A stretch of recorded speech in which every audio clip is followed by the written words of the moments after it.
So I think that the American people are getting a glimpse of what we see and have to deal with every day. And I think that anytime you have someone that's leading, you got to look at the co-conspirators behind them. And that is the members of the Republican Party who refuse to come back here and on the floor and to work together to get this done. They are as guilty as he is, and they're going to pay for it at the polls. But we are going to stand. We're going to stand with the poor. We're going to stand with the neglected. We're going to stand with the disabled. We're going to stand for all of the American people and not play politics and cause them to have hunger and cause people to die. This is not a game. This is serious. Lives are on the line. We will stand. Where are my Republican colleagues who are supposed to put the Constitution first and the people first? They're not to be seen.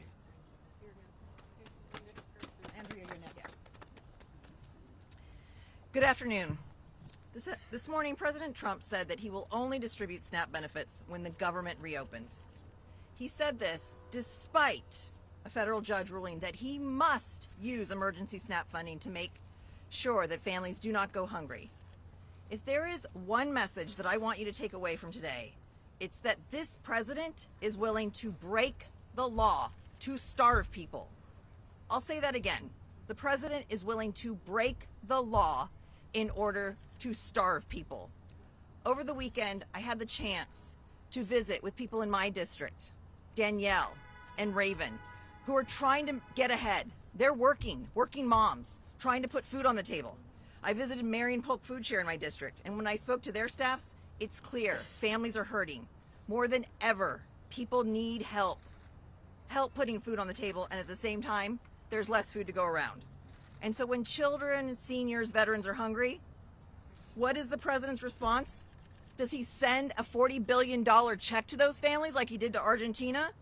No. He says, let them starve.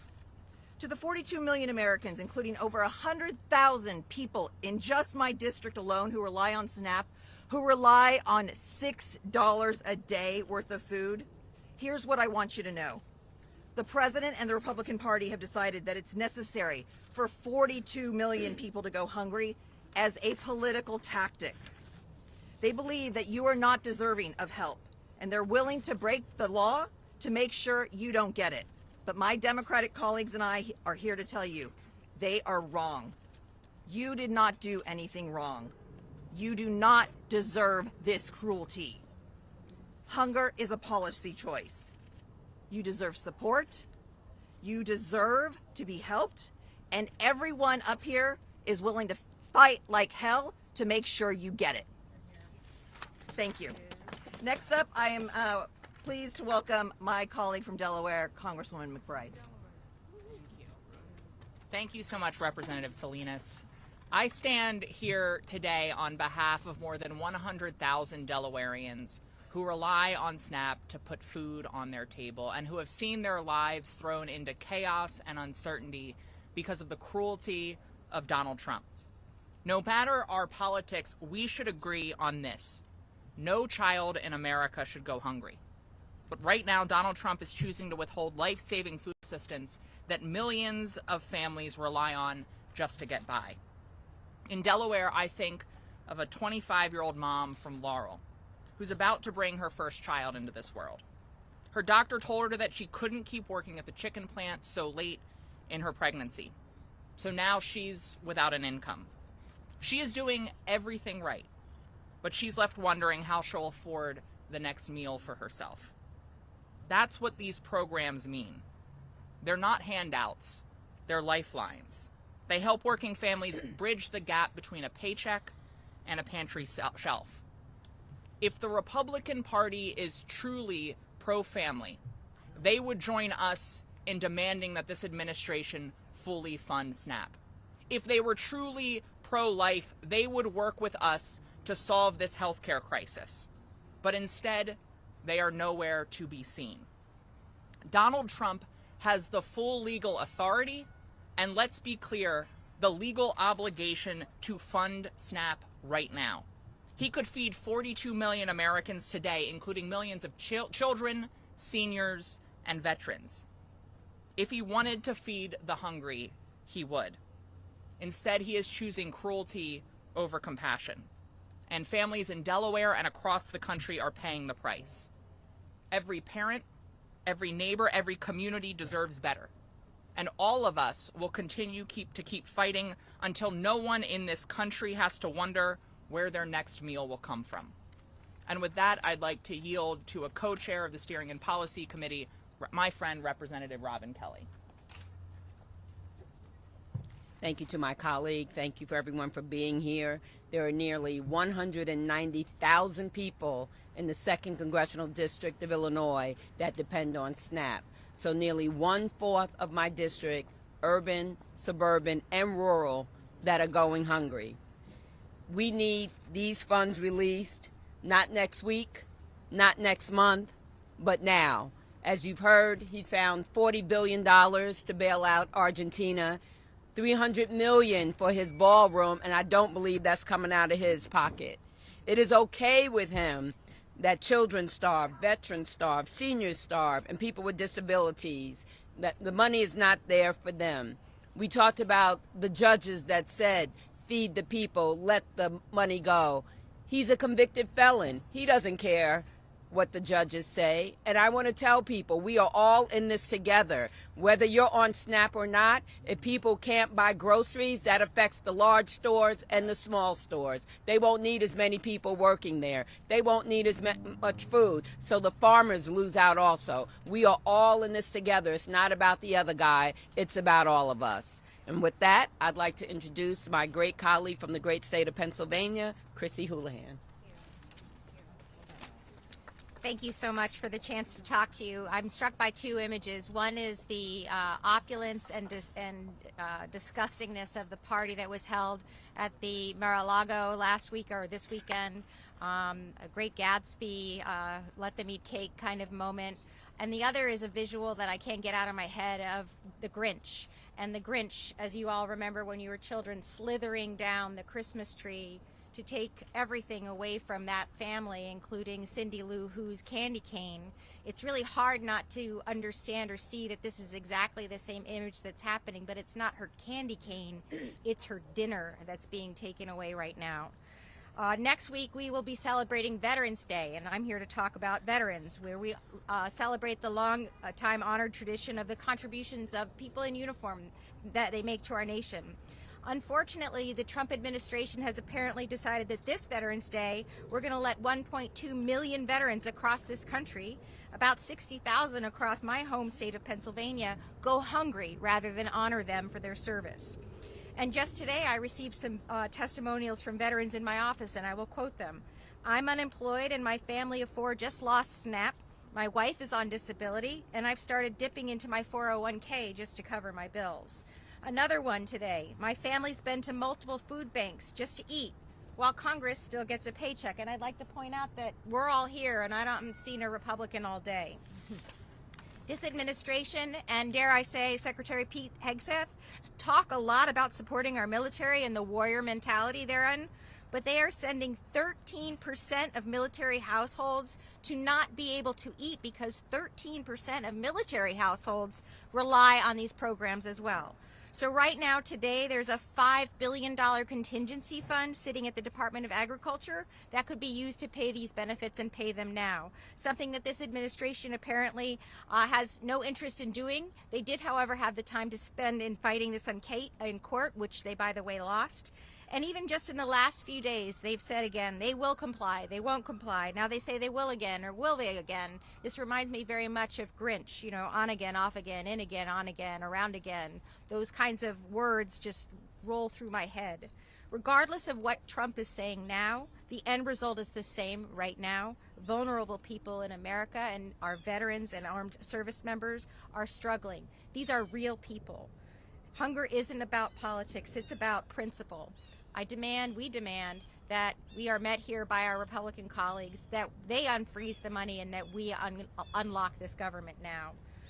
With that, I have the opportunity of introducing co-chair Debbie Wasserman Schultz. Thank you. He's here. Yes, excellent. Thank you so much. Thanks everyone for joining us. Yesterday I had an opportunity to meet with 3 remarkable women who all sustain their families, and in one case herself, on food assistance coming from the SNAP program. Floordanza, Annette, and Sheba shared their stories with our whole community at a news conference. Sheba is this month having to choose to cut back on her rent payment so that she can at least put groceries in her pantry for her family and her teenage son. I've raised a teenage son who's now a young adult. I know how much food they eat. And Annette is a senior living only on Social Security. She could not get through her remarks without bursting into tears because she only got $100 a month, and not having that amount of money, that small amount of money, she doesn't know what she's going to do. It helped a little bit so that she could make sure she could go to the grocery store. And Floordanza, because of the big ugly law, had her had her SNAP benefits cut from $200 a month to $23 a month. And now, even if Trump decides to pay that benefit from the contingency fund, which the court ordered him to do, she's going to get $14 for a family with children. There's no other way to put this. We're here to stop this push to turn the Republican shutdown into Trump's Hunger Games. That is what this is about, and there's no other way to put it. Donald Trump's brazen defiance of our courts is lawless, cruel, and immoral. And I know we shouldn't be surprised by anything that Jeffrey Epstein's best friend in the White House does anymore. This guy builds Gildan ballrooms as he snatches food from the mouths of children. He and his Republican enablers drive up health care coverage costs as they gut Medicaid and raid Medicare. Then they shut down our government after stuffing massive tax breaks into the pockets of billionaires. Now Trump viciously withholds food from moms, seniors, and veterans despite court requirements that he help them. The stress and suffering that Republicans are inflicting on millions of Americans is unmatched in our lifetimes. Healthcare premiums are doubling, prices are higher across the board, federal employees who are furloughed are without pay for a month and now must endure threats that Trump will even snatch this back pay from them. And all of our families just witnessed the Trump trick-or-treat tax when they bought high-priced Halloween candy. Thank you, Trump, for those outrageous tariffs, the tariff taxes. Now Trump wants to steal sacred family Thanksgiving meals from 42 million Americans. Instead of making life easier and more affordable, Republicans inflict nonstop stress and higher costs on all of them. While Democrats will not stand quietly and idly by for this mayhem, we're demanding action now to reopen the government and lower the high cost of living, especially for health care. We know the American people deserve better, and that's why we're here to do actual work and to quickly reach a bipartisan deal that reopens the government. No more my way or the highway. Get your asses here to the Capitol, sit down at the table, and help us work this out. This is unprecedented that they are AWOL. We're ready to negotiate a plan that makes health care more affordable, drives down the cost of living. What we will not do is idly watch Trump and Republicans weaponize hunger and make 42 million struggling Americans play pawns in his ugly Hunger Games. And with that, I'd like to introduce my colleague on appropriations, Betty McCollum from Minnesota. Thank you, Debbie. So there are a couple of appropriators here, and I'm going to get in the weeds for a second and talk about something called appropriation law. The bill on the Hill, you're all familiar with it. The House passes a bill. The Senate passes a bill, you go to conference committee, the administration sits in on the conference committee, and the bill gets signed into law. Folks, there's an appropriations law that says no child, no senior, no one should go hungry in this country. But the president has decided, once again, that he's above the law. Now, I was relieved being with my Attorney General, who was part of Keith Ellison, who was part of 23 other Attorney Generals and 3 governors. That was part of one of the court orders that said release the funds, pay out the benefits. You don't have the right not to do that. We were relieved. We weren't real happy that they were going to maybe be partial. They don't have to be partial. They can be full. Another little thing in appropriations law. But then a tweet. on what's something that's called Truth Social. How about the truth? The truth is Right. the law is being broken. The judges told you were breaking it, Mr. President. Get the funds out to the people who deserve them. But make no mistake, this doesn't come as a surprise to my colleagues and I up here. SNAPs and cutting SNAP has been a goal of President Trump. Just look at Project 2025. It laid out there massive cuts to SNAP, the big beautiful bill, as some of my colleagues have pointed out, an $18 billion cut to SNAP for this year and for the next 9 years afterwards. And the Republican agriculture bill, which is awaiting to even be heard on the floor of the House after a conference committee with the Senate, that had another cut to SNAP, $4 billion. So that the fact that the president is going back on what we thought they had agreed to with the course to do it comes as no surprise to us. I just have one comment. Mr. President, follow the law. Mr. Speaker, bring the House back to order. And with that, I would like to introduce a dear friend of mine, Ms. Deborah Ross. Well, you've heard it. Speaker Johnson has not called the House back into session. This Congress, not anybody here, passed the big ugly law that started the cuts to food assistance, and things have only gotten worse. I know that we're talking about a government shutdown, but the folks here, when we're not here doing the work that we're supposed to do, actually talk to the people we represent. We talk to people who are losing their food assistance. We visit food banks. I went to visit a food bank in my district, and they talked about how bad things have gotten since Trump took office. As you've heard, the big ugly law cut food assistance by 20%. That was before the shutdown. They passed that down to our states, and many of our states have a state legislature that won't take up that food assistance. Then we have the tariffs, raising the price of food. The food banks in my district have to feed more people with less money at higher prices, and they can't even get the same kinds of donations that they did. And that was before the government shut down. And then the government shuts down. Mike Johnson, AWOL, completely AWOL, and SNAP starts to run out.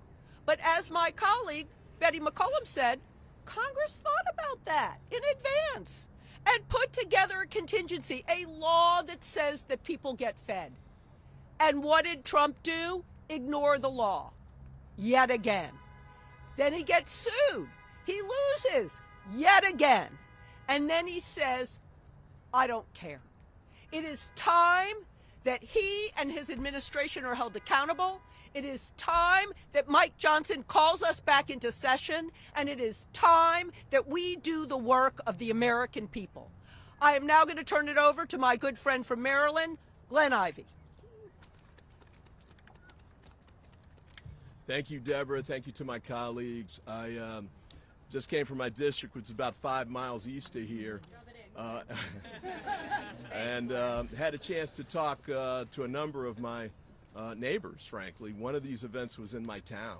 I had neighbors that were standing there trying to figure out what to do, how to make ends meet. They'd lost their jobs, they're on furlough, and earlier, just before that, I was at a food bank.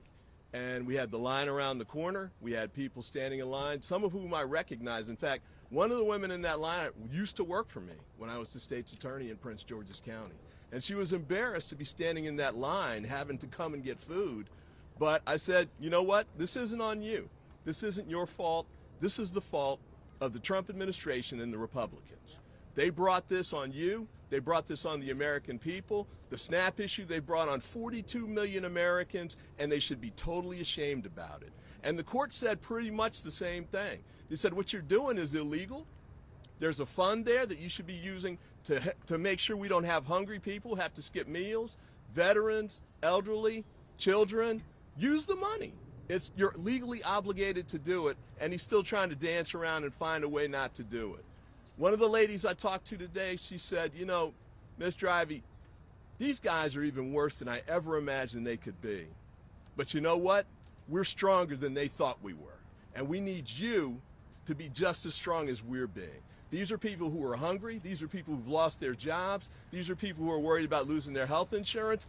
We're going to stand firm and make sure that does not happen. We're going to fight back. We're going to make sure we force the Republicans to come back here. House Republican leader Speaker Johnson, I don't know, his photo, we need to put his photo on the side of a milk carton or something so we can find where he is. Maybe he's in the witness protection plan. I don't know, but they need to get their asses back here and do the job they're supposed to be doing. I've got furloughed employees in my district who are not getting paid. They want to do their job. Some are doing their jobs.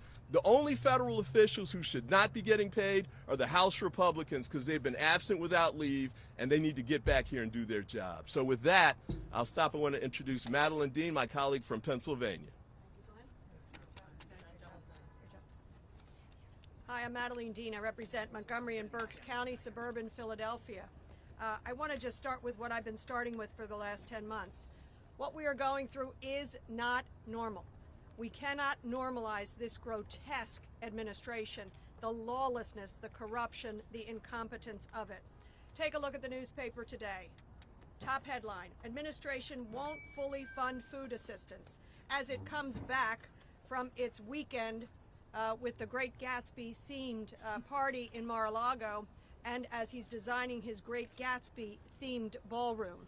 Apparently the president never read the Great Gatsby because things don't turn out so well for the gilded folks in that story, as beautifully as it is written. My governor, Josh Shapiro, joined the lawsuit with the attorneys general and 2 other governors. The 2 lawsuits declared that the president must fund SNAP. He must use the contingency fund.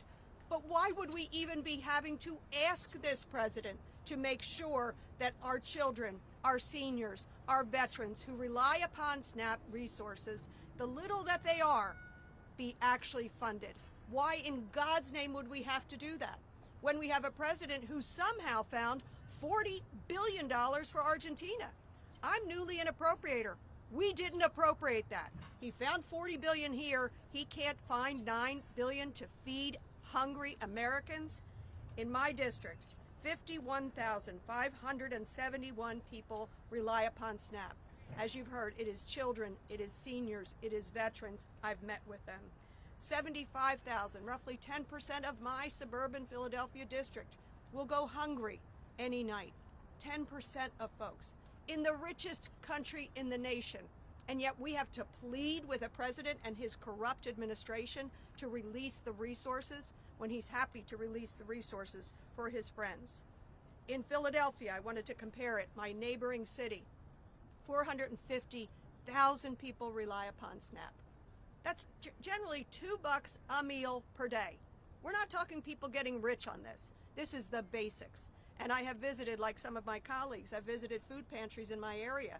As a result of this incompetent, corrupt, tariff-laden administration, before the SNAP benefits ran out, they were having a hard time stocking the shelves because the costs of food are so great. So what I want to say is, Mr. President, do your job. Get back here. Make sure you fully fund SNAP. And Mr. Speaker, you have had this place shut down since September the 19th. For those of you who think we're about 35 days into it, add another 11 days because he chased us out of here and all his Republican buddies because Epstein was brewing. They got that CR passed that none of us voted for, and they chased them all out of here. So we are 40-some days into this shutdown of your own making, Mr. Speaker. Get your folks back here. House Democrats are here, ready to do the job. And now, it is my privilege to introduce my colleague, Sarah Jacobs, from the great state of California. Well, thank you. So, like many of my colleagues, I was home in San Diego this weekend and went to multiple food distributions hosted by the San Diego Food Bank and Feeding San Diego. I'm so proud of how our local community and communities across the country have stepped up in the absence of leadership from the federal government. But let's be clear, it shouldn't have to be this way. It shouldn't take a court order to force the federal government to feed 40 million Americans. And then the federal government shouldn't fight and slow roll the court order. The federal government should have done this already. In fact, we should have already addressed the crisis that 40 million Americans rely on food assistance to begin with. Americans need a social safety net that actually works. Meanwhile, a new report came out just this week that the 10 wealthiest people in the United States have seen their fortunes explode by $700 billion since Donald Trump took office. The gap between the haves and the have-nots is growing wider every day under this administration. Case in point, while the administration was fighting against paying for SNAP this month and families at home were wondering how they were going to put food on the table, President Trump hosted a roaring 20s party for his millionaire and corporate friends, complete with burlesque dancers posing in massive martini glasses. This is outrageous. The administration needs to follow the law. They need to abide by this court order and feed the American people. And honestly, rich people need to pay more in taxes. And I say that my grandfather founded a Fortune 500 company, and I believe that my family and families like mine should be taxed more. We should not have two different Americas, one for the rich and one for the poor, where the rich get even bigger tax breaks and the poor work 2, 3, or even 4 jobs and still are not able to put food on the table. This is a crisis, and we need to address it now. With that, I will turn it over to my very good friend from Kentucky, Morgan McGovern.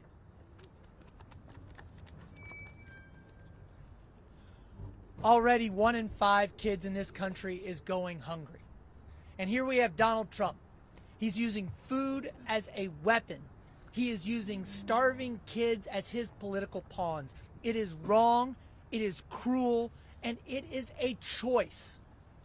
It's a choice because we know this president does whatever he wants to. He'll tear down the east wing of the White House. He'll find $40 billion and bail out Argentina. It's a choice because Congress put the money there.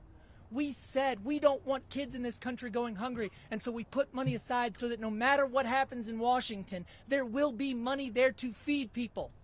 It's a choice because the courts agreed with us, and they said he has to spend this money. But does he care? No.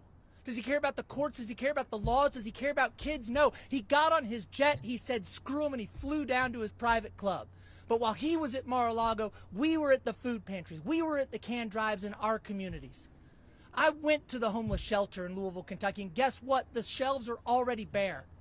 I went to a preschool where they have to set out food. Those shelves were bare. Dare to Care. It's the premier anti-hunger agency in Louisville, Kentucky. It was established the day before Thanksgiving in 1969 because a child in Louisville, Kentucky starved that day. And a group of ministers said, we're never going to let that happen again in our community. Dare to Care is doing amazing work, but we get $16 million in SNAP benefits to Louisville every month. Dare to Care's annual budget is $14 million. Recently, their line was around the block and they had nothing to give out but fruit and vegetables. I was at a can drive this weekend. We had people show up, every age, every race, from every zip code. We gave them food with no questions asked. They didn't just say thank you. The look on their faces and in their eyes showed how much they are struggling and how much they appreciate it. To Donald Trump, come to Louisville, Kentucky. Look those people in the eye and tell them you've made the choice to take away their food, that you want them to choose between getting a meal or going to the doctor. It's wrong. It's cruel. And we need the Republicans to come back to Washington, to open up this government, to get people to so they can afford their health care, and tell this maniac president that he has to follow the law and spend the money so we don't have more kids go hungry.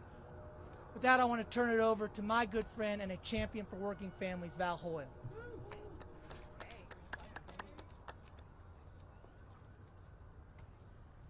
So, for the past 2 weeks, this administration has gaslit the American people as they lie over and over again about whether or not they have the ability to fund SNAP. Let's be clear, no other administration in the history of this country has chosen to not fund SNAP benefits, to starve hungry people. $6 a day they can't find money for. But they can find $350 million to tear down the east wing of the Capitol and build a ballroom. They can find $40 billion to bail out Argentina while selling out our farmers and ranchers.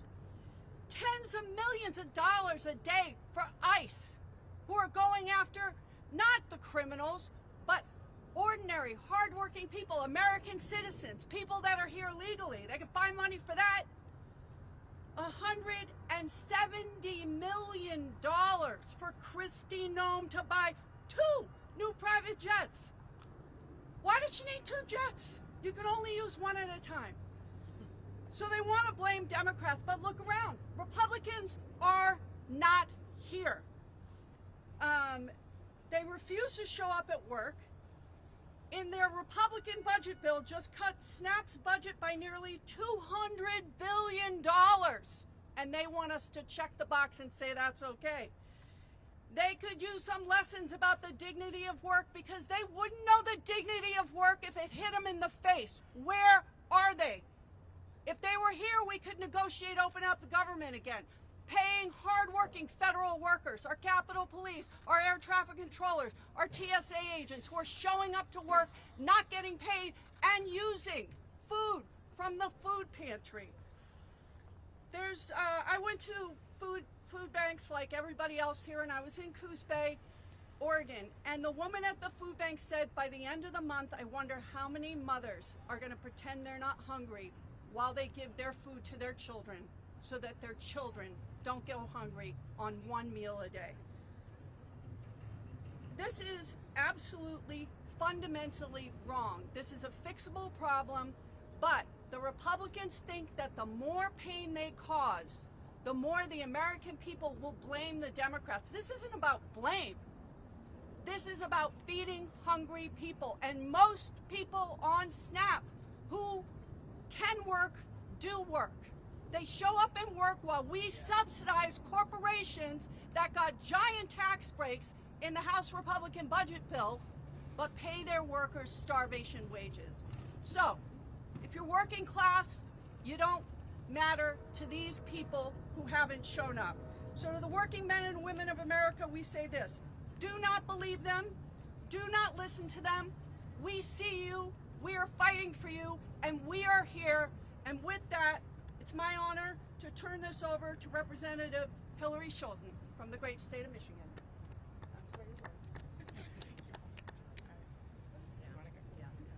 Yeah, absolutely. Actually, Marilyn Strickland is next in the order. I'm going to let her go.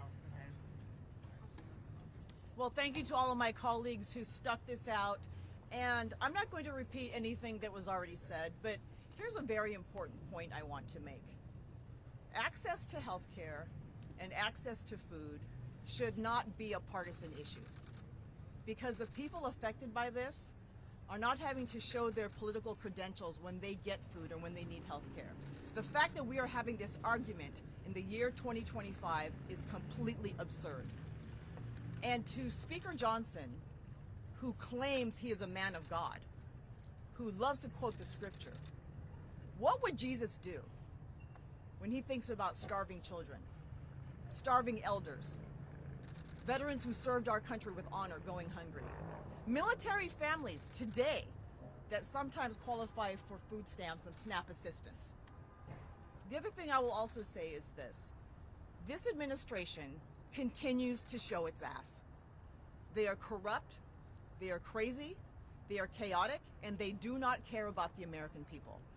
And to our friends from the press who are gathered here today, and to your bosses, please do not engage in false equivalencies. There are 2 very different groups of people who are leading this country.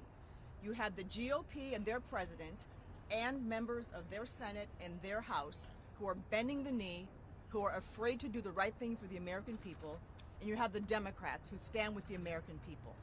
We always have, we always will. But the fact that we are having this debate in 2025 when there are people going hungry, when the cost of living continues to increase under this administration, when they have openly said, we don't care about the American people. We are cruel, we're chaotic, and we want them to suffer. America is better than that.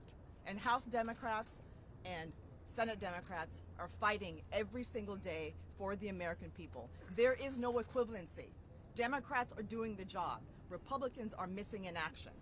There's a program that we are probably all familiar with called Bring Your Child to Work Day. Bring your daughter to work day. Bring your son to work day. Well, maybe House Democrats should have a program called Bring a Republican to Work Day, because they need to come here, they need to do their jobs. The American people are tired of this drama. Let's show up, let's do our jobs, and let's make sure the American people understand that government can and should work for the American people. At this time, I want to introduce my friend and colleague, Hillary Schofield. Thank you, Marilyn.